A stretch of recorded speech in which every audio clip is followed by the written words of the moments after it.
इस वीडियो में मैं आपको बताने वाला हूँ 2024 में रिलीज़ हुई कुछ ऐसी मूवीज़ के बारे में जिनको देखने के बाद आपको भी आर्मी में भर्ती होने का मन करने लगेगा, क्योंकि हम काउंटडाउन करने वाले टॉप 10 देशभक्ति वाली मूवीज़ के बारे में।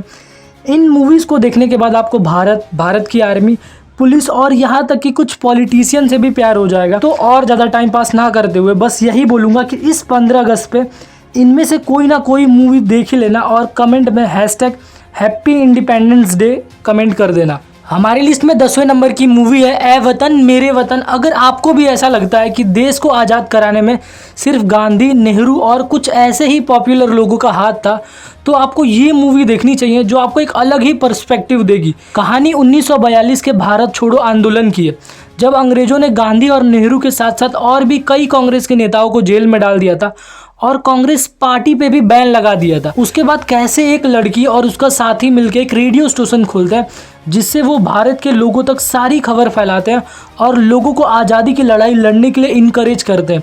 इस रेडियो स्टेशन ने अंग्रेजों की नाक में इतना दम कर दिया था जिस वजह से वो इस रेडियो स्टेशन को किसी भी कीमत पे बंद करवाना चाह रहे होते हैं।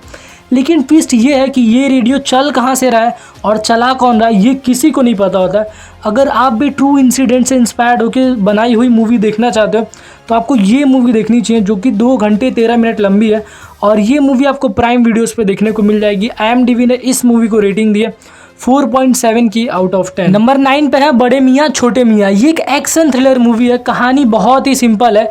सेना के जवान बहुत ही कीमती पार्सल लेके कहीं जा रहे होते हैं।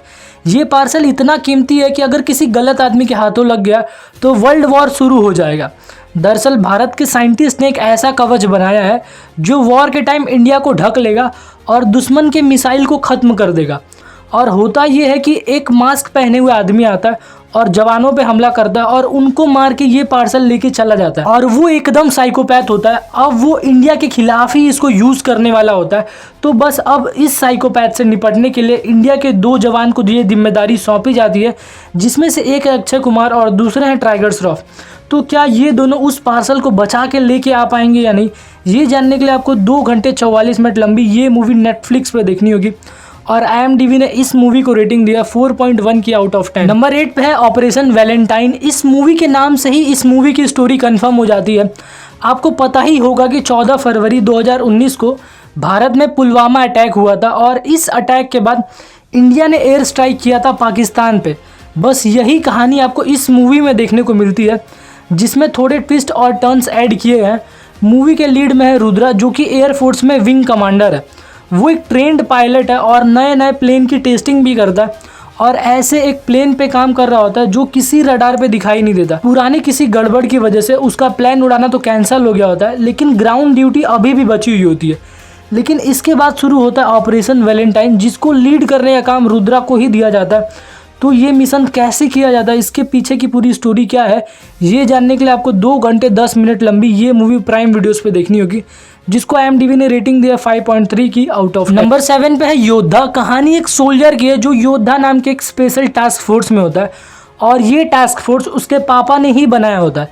इस सोल्जर की खासियत है कि ना तो ये कोई ऑर्डर मानता है और ना ही कोई रूल्स फॉलो करता है। एक हाईजैक हुए फ्लाइट में एक न्यूक्लियर साइंटिस्ट मारा जाता है और उसके मौत का जिम्मेदार ये सोल्जर माना जाता है और अब इस पे इंक्वायरी बैठी होती है और इसके टास्क फोर्स को भी बंद कर दिया जाता है और योद्धा टीम को भी सस्पेंड कर दिया जाता है। तो वो अब योद्धा से एयर कमांडर बन चुका होता है और ट्विस्ट तब आता है जब वापस से वो एक फ़्लाइट में चढ़ता है और एक बार फिर से वो फ़्लाइट हाईजैक कर लिया जाता है और इसको पाकिस्तान ले जाके ब्लास्ट करने का प्लान होता है। तो अब बारी है इस सोल्जर की। अगर ये इस प्लेन को बचा लेता है तो ये खुद को सही साबित कर देगा और बाकी लोगों की जान भी बच जाएगी। तो आगे क्या होगा ये जानने के लिए आपको 2 घंटे 17 मिनट ये लंबी मूवी प्राइम वीडियोस पे देखनी होगी, जिसको IMDb ने रेटिंग दी है 5.7 की आउट ऑफ 10। नंबर 6 पे है Buxar the Naxal story. The Kerala story के ह्यूज सक्सेस के बाद उसी फिल्म के मेकर ने एक फिल्म और बनाया है, बक्सर द नक्सल स्टोरी। कहानी छत्तीसगढ़ के नक्सलियों की है जिन्होंने अब तक कई सोल्जर्स को मारा होता है और वो लोगों पे भी वैसा ही अत्याचार कर रहे होते हैं। मूवी में एक सीन है जहाँ पे नक्सलियों ने एक गांव में सिर्फ लोगों को इसीलिए मार दिया होता है क्योंकि वो भारत का झंडा फहरा रहे होते हैं। और एक अजीब सी कंडीशन है कि वो हर फैमिली से एक लड़का ले रहे होते हैं वो और उसको अपनी गैंग में शामिल कर रहे होते हैं। आर्मी के लोग, सिस्टम, गांव के सारे लोग इन लोगों से तंग आ चुके होते हैं। इसी बीच एक आईपीएस ऑफिसर नीरजा नक्सलियों को ख़त्म करने का ठान लेती है। वो खुद कुछ महीनों की प्रेग्नेंट है और उस पर केस भी चल रहा होता है।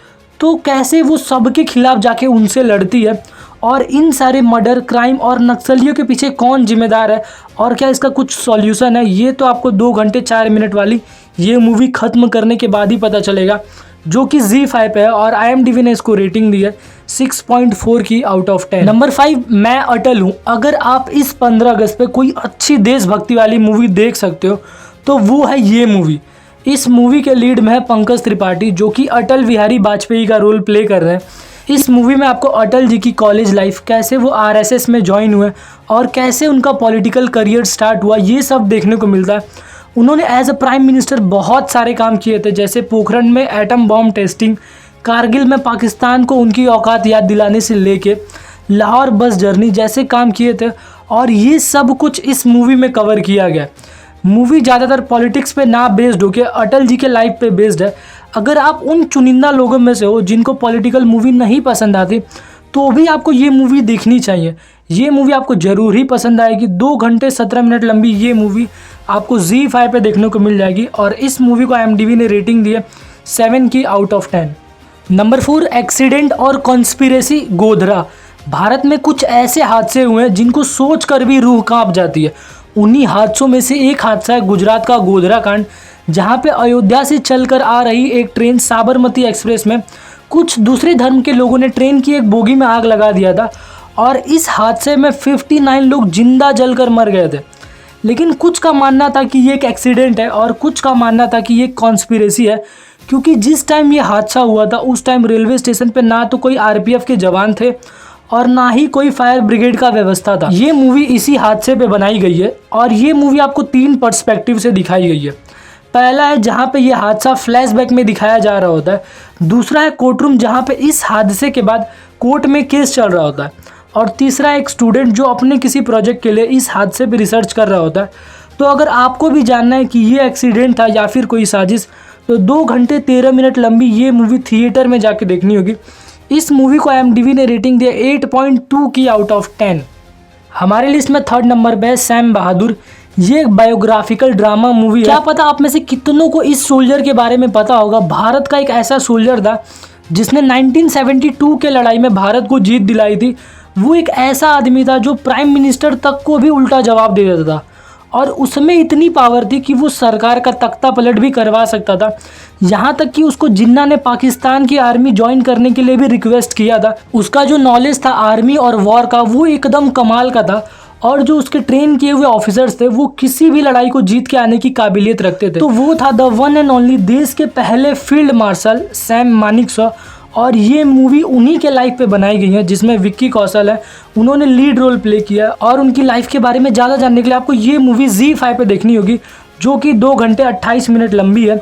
IMDb ने इस मूवी को रेटिंग दी है 7.7 की आउट ऑफ 10। नंबर 2 पे स्वतंत्र वीर सावरकर। क्या आपको पता है इंडिया का एक ऐसा आदमी था जिससे अंग्रेजों के बड़े बड़े ऑफिसर्स डरते थे। यहाँ तक कि उस आदमी ने एक ब्रिटिश ऑफिसर को यहाँ तक कन्विंस कर लिया था कि वो गलत कंट्री में है और उसको भारत छोड़ देना चाहिए। इस आदमी ने भारत के ढेर सारे नागरिकों को इकट्ठा करके एक ऐसा संगठन बनाया था जो सिर्फ अंग्रेजों पे हमले करते थे। इंडिया के बहुत बड़े बड़े फ्रीडम फाइटर ने इस आदमी से इंस्पायर्ड थे, यहाँ तक कि सुभाष चंद्र बोस को जर्मनी भेजना और वहाँ से इंडिया के लिए मदद मंगवाने का आइडिया भी इसी आदमी का था। और भगत सिंह भी इस आदमी से इन्फ्लुएंस थे। इस आदमी ने लंदन से लॉ की पढ़ाई की थी और इसने अंग्रेज़ों के नाक में इतना दम कर दिया था कि अंग्रेज़ों ने इसको काला पानी की सज़ा दी थी, वो भी एक साथ 2 उम्र कैद की सज़ा।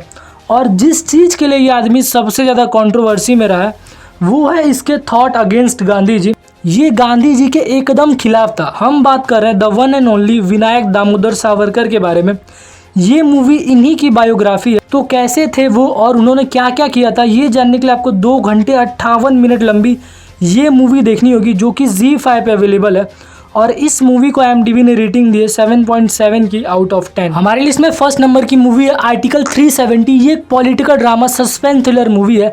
अगर आपको आर्टिकल 370 में थोड़ा भी इंटरेस्ट है या आपको आर्टिकल 370 क्या है, कैसे लागू किया गया था, इसको लागू करने से पहले और करने के बाद के सिचुएशन कैसे थे, ये जानने में थोड़ा भी इंटरेस्ट है तो आपको बिना कुछ सोचे समझे ये मूवी देखनी चाहिए।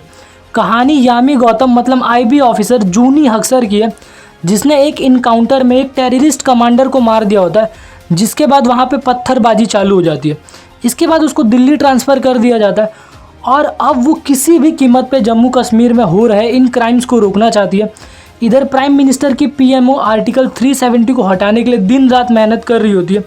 तो आगे क्या होता है, कैसे ये दोनों मिलते हैं, कैसे आर्टिकल 370 को हटाया जाता है, संसद में इस चीज़ का क्या इम्पैक्ट पड़ता है, ये जानने के लिए आपको ये मूवी देखनी होगी, जो कि नेटफ्लिक्स पे है और IMDb ने इसको रेटिंग दी है 7.9 की आउट ऑफ 10। ये वीडियो तो यहीं पे ख़त्म होता है। मैं मिलता हूँ आपसे किसी और नेक्स्ट वीडियो में, तब तक के लिए देखते रहो।